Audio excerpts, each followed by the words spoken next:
members at Disney are paid really well to work on ride-out crews, and they knew what they were getting into when they started working at Disney. First off, paid well is relative because the hourly pay for Disney cast members is really not that good. Most cast members live with other people, they have roommates and things, nothing wrong with that. I did the same thing, but at some point most people say they want to live by themselves, and it's incredibly difficult to do on the salary that Disney is paying. They'll also do the same thing that a lot of shady companies do, where they will schedule people for say 32 hours instead of full 40, so they don't actually have to give them health insurance and things like that. They do that little game. So when something comes up like ride out crew, where you're like, hey, I can stay and work at this hotel, get a room to stay in, and be relatively safe, then a lot of people are going to jump on that opportunity. Because also remember that a lot of these cast members live in areas that, while they're not evacuation zones, there was still flooding here. My apartment complex got some flooding in certain buildings. My first year as a full-time cast member after I was on the Disney College program, my apartment was on the first floor, and we ended up having to evacuate to a Disney hotel because they told us, our complex told us, hey, we're really worried that there's going to be flooding here. They put sandbags, they did what they could,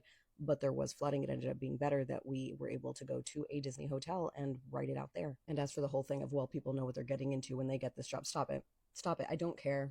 I'm so sick of it, because you do not know exactly what you're getting into. You can do so much research, and still when you're faced with the reality of whatever it is that you're doing, it could be like, wow, I was not prepared for this. There is only so much you can prepare for in a theoretical sense. One of my best friends works in costuming, and she wasn't allowed to leave until 3 p.m. Why?